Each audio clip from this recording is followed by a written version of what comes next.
get to Nicole, who's going to talk about something that we all have to deal with in the immediate future, and that is claims. And I wanted to say this about claims. It's important for everybody in the neighborhood to know that this is a contractual agreement between you and your insurance company.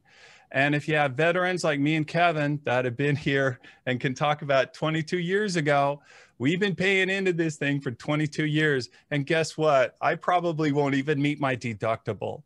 So I want you to educate yourself and not feel shy at all about getting every dime that you are entitled to contractually for your insurance.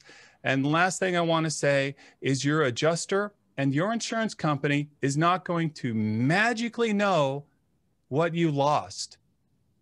They don't have a database of your stuff. So the more you can document, the better off you're going to be.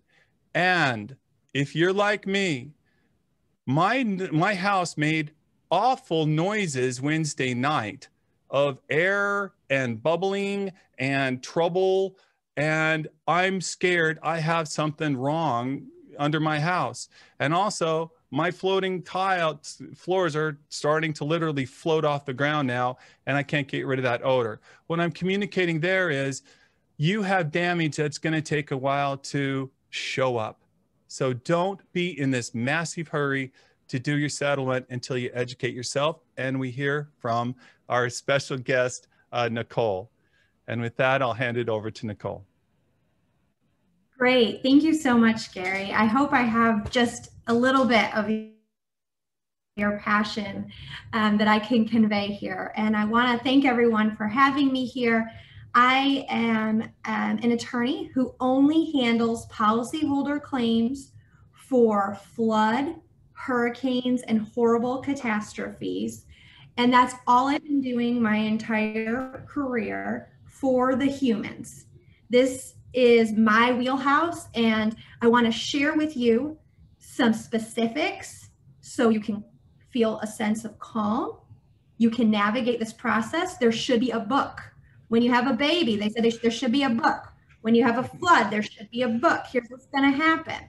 There's not a great one-stop shop resource, but I'm going to treat you like you're sitting here in my family room, which we're in the guest bedroom, and we're going to talk about this, and I'm going to try to talk to you without using all my lawyer words, but there's some very technical things you have to do so that this goes in your favor and it goes smoothly. And I'm going to walk you through this so that you don't feel like you're navigating this alone. And I'll tell you, I had shin deep water in part of my house, and it made it everywhere after a truck went by. And we have the video of the truck. I'm going to get it to Gary.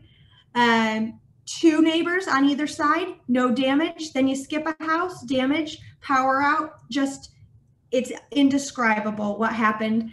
So what we're going to do now is we're going to breathe, and we're going to take control of what we can take control. And I'm going to guide you through this process. The vibe I'm feeling and what I'm hearing from my neighbors is this concern about living in the house now that they've done this flood cut, this 2-foot flood cut.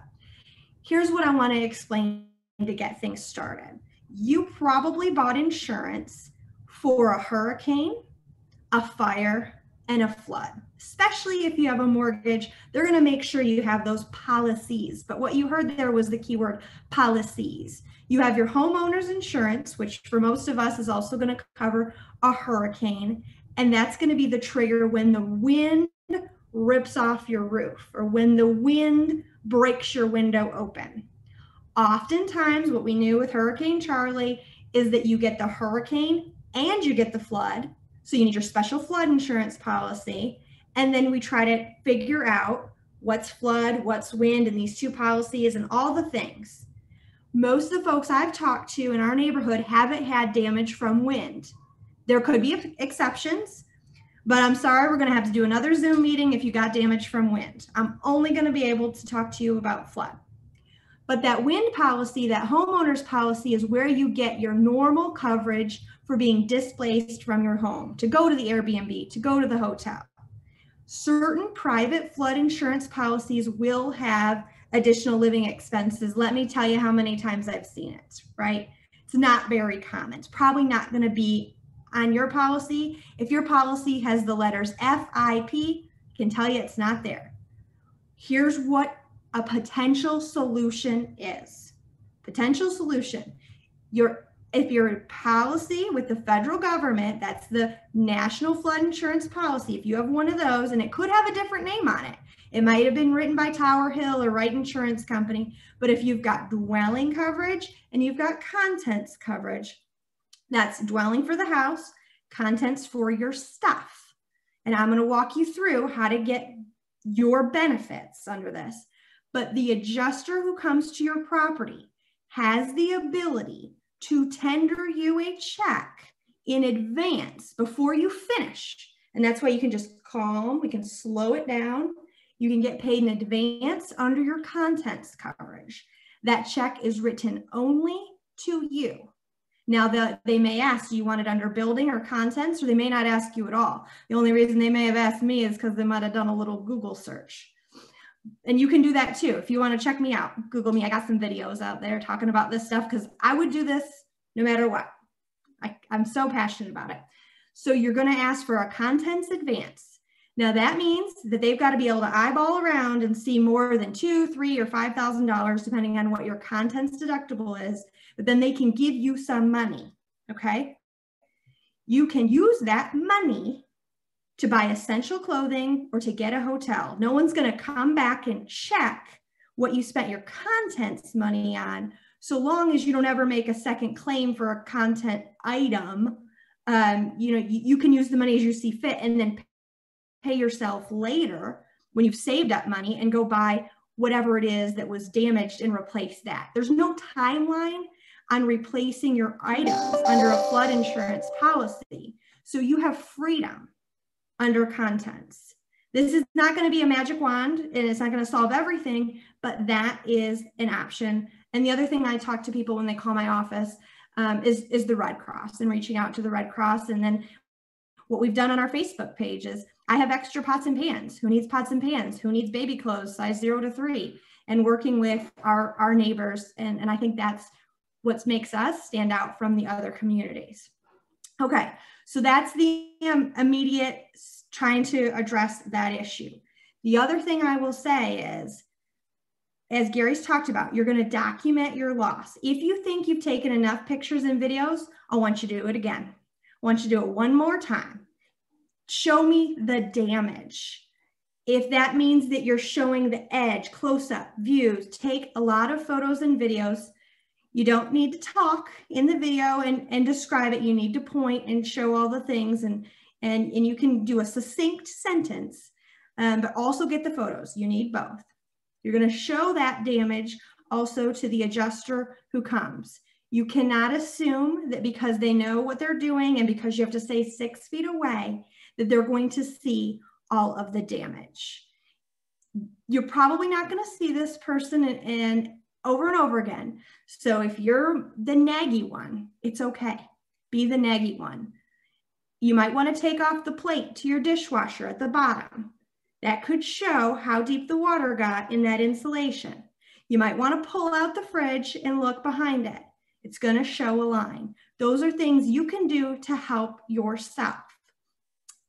With the personal property items, if you put them at the curb and they go away, because we know also people come through the neighborhood looking for things, we want to make sure that the adjuster has seen them and that you have documented your damage. I'm not going to get rid of the gross, stinky, fish-smelling shoes that were at the bottom of my closet until I'm paid for them. I'm going to wait. I know it sounds awful, but I'm going to put them in the backyard and I'm going to wait because I want to make sure that they're paid right. And what a lot of people don't understand, and we're going to walk you through it today, is that onus is on you to make sure it's paid right under the policy. One of my neighbors ran over, Nicole, I don't have $5,000 for my deductible. I'm going to go to the bank. I'm going to go get a loan. No. Stop.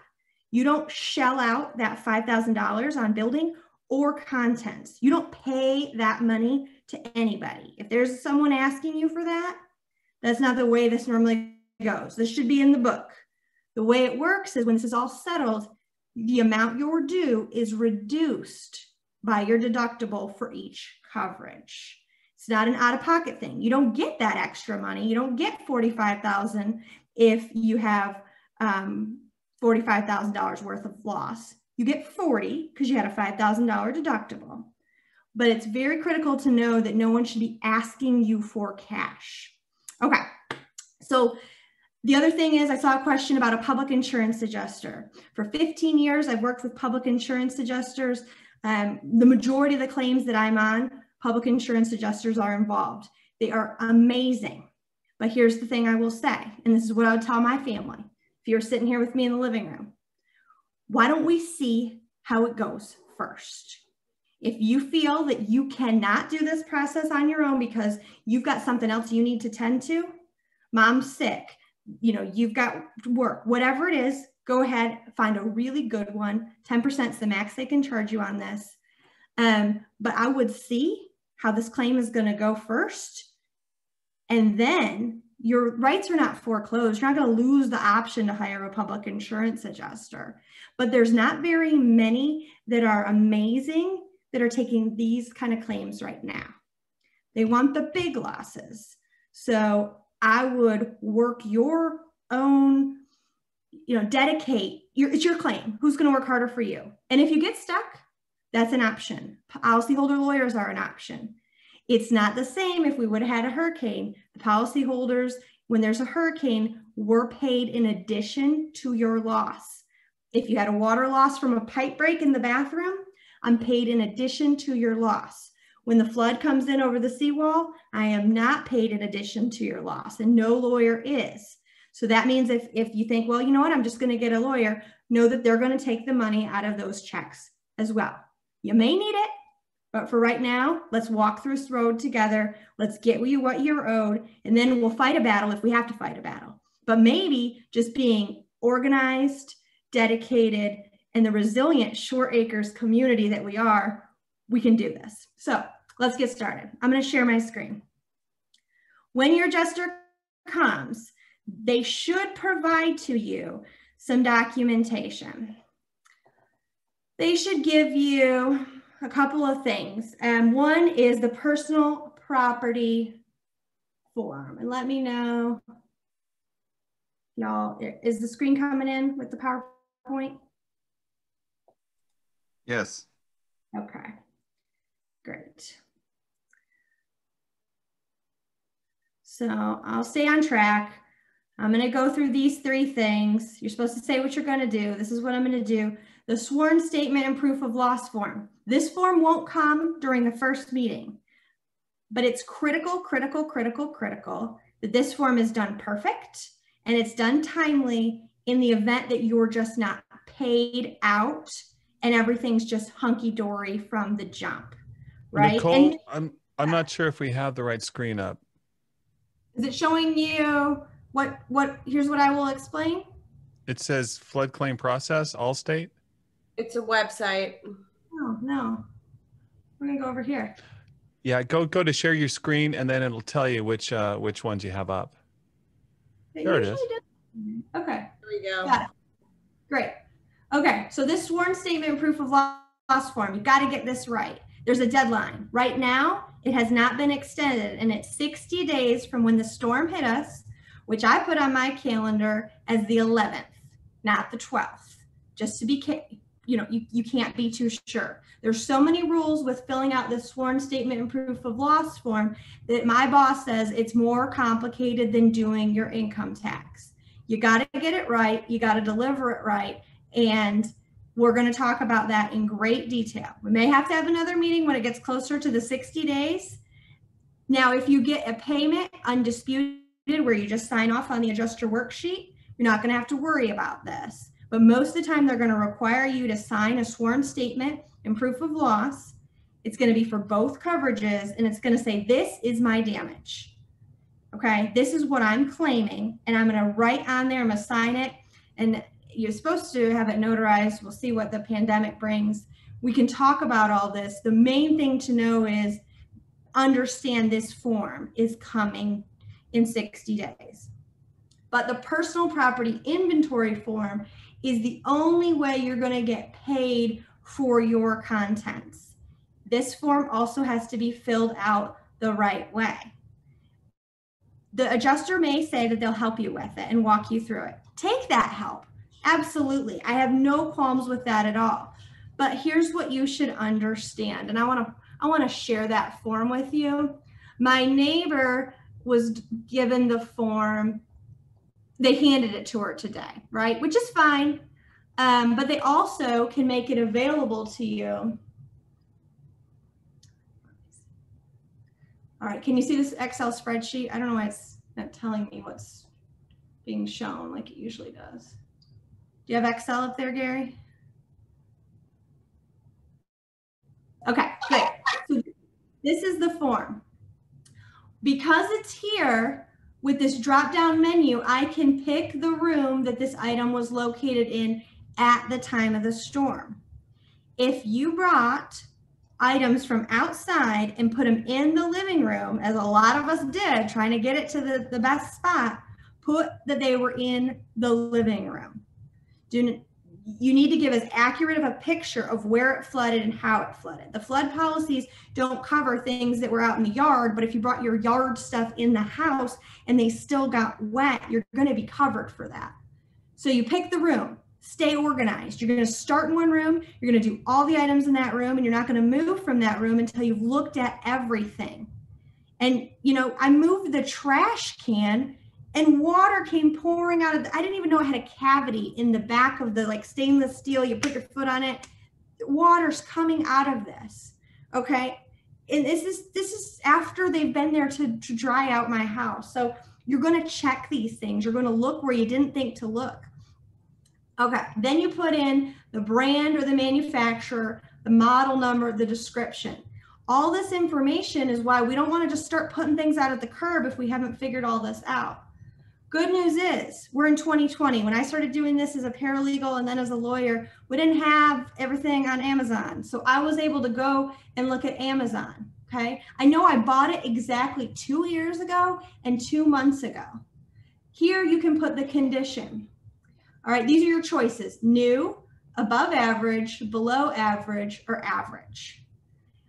Why does this matter? This matters because how you describe this item, and this is before the flood, okay? They're not asking you to describe how nasty this rug got because it bled, and I had it rolled up. Like, it's not like I left it lay there. It's rolled up, and it still got on the edge with the fish smell poop, and it still ran the color.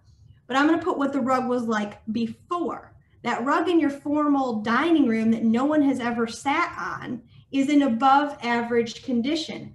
If it's less than a year, I'm going to call it new. It doesn't have the tags on it, but I can prove I bought it within less than a year. It's still new. Now, here's the problem we often have, and this is where I don't want you to get trapped. Do you know how like just yesterday it was 2005? And you're thinking, oh my gosh, I just got that. No, it turns out that was 15 years ago, right? Like 15 years. So if something is 15 years, you do not want to be inaccurate and just say, oh, that, you know, it's like 2 years old. Be accurate. You're going to want to be accurate, but spend the extra time on that. So if it's just 2 years and 2 months old, and we'll say it's a rug that's never had the Cheerios spilled on it, it's in above average condition, then I've got the exact price that I'm putting on this form is the cost to replace that item. So if I bought it on Amazon and I went into my actual orders, very easy, and I see that when I bought it, it was $250. It doesn't matter. My pre-tax purchase price now to buy that same rug is $298. That's the number I need to put on my sheet. Now I took a screenshot of my rug that I paid $250 for, and I'm going to put it in my claim packet so they know and verify I bought this rug, this brand, this size.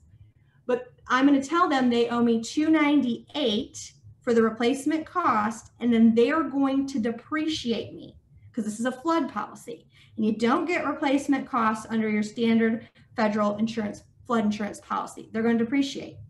And that's what we bought. That's okay. It is what it is. But make sure they depreciate it right. That's where they're going to look at the age and the condition. And I will not go on the tangent and talk about our cars, but that same thing is going on with them. If it was above average before, then you need to make sure, because it looks terrible now. How will they ever know? You need to show them the pre-loss photos. Then when this report comes back and they say, oh, Nicole, we think this rug's worth $10 or whatever it is, it's not over. I can negotiate all of this. And they don't tell you that. You can say, no, look, I've got to buy this rug at this price and it was in good condition, and all of it's negotiable. And that's what they don't tell you. So if you spend a couple of hours, and I know it's not easy, going through, do a search for PayPal, do a search for Amazon, find those things where you spent, you'll have a better description. Because what also happens is a couple of things I bought during the COVID, they're sold out, right? You can't buy it again. One of those little rolly pantry carts to put all the flour in, it's not sold anymore at the vendor where I bought it. What they're going to tell you to do is find a like, kind, and quality. So everybody apparently was buying these little baker carts thinking they were going to make muffins every day. I'm guilty. So now I've got to go search for a like, kind, and quality. So I'm going to take a picture of my cart and what was damaged. And the doors flung open and brownie mix like floated out. This is not an exaggeration. This happened. The doors now don't shut at all. They're all swollen, but it's a cart. It moves around. So it's personal property. You're going to find it on Wayfair. You're going to find it at another company that's similar. Find one that's close. And then you're going to take a screenshot of it, put this information in your form so that they understand what you're making a claim for. It's painstaking. I'm going to take a Post-it note with the item number here. It's got the item number 3, and I'm going to have my photos match up with that. Why? Because this adjuster just came from Kentucky. She's got 25 flood claims that she's supposed to do in a week. And I'm going to make her job or his job as easy as possible by showing, here's all of my documentation. Did it take me a ton of time? Sure did. But what's that worth to you? This is your stuff. And I know it's just personal property, but if you've got one chance to do this right, and I'm really telling you, you got one chance. There's appeals and there's things we can do, but get it right from the beginning. And then make sure that you feel comfortable and confident with your package that you're going to submit and that it's right. If you send in a halfway done list, you're going to get a halfway done response. And then you're going to be upset. And then it's going to make you breathe that fire. And then somebody's going to drive past your house way too fast. And it's all going to come back to you. So let's just take our time on this. Okay. Here's what I'm going to tell you about buildings. Okay. So after everything happened, everybody was on the phone, like, please, somebody come dry out my house, dry out my house. We were just calling. It was like, call anybody. I'm number 50 on the list. Let's just get somebody in there. So, all right, we're gonna say we don't want to lose that information. When it comes to the dry out, the company that does the dry out, I've seen a lot of great reports on the Facebook pages that everything is going swell. Okay, and the 2-foot cut that they showed us on the graphic on is what they're doing in some houses, especially plaster houses. Some drywall houses, they may have to do a 4-foot cut, and that's how much drywall you have in there. You want to make sure that you're documenting it yourself. You're also taking photos. The adjuster and the remediation experts have the ability to put a little prong tool on your wall and test how much moisture is in the wall. Take a picture of it.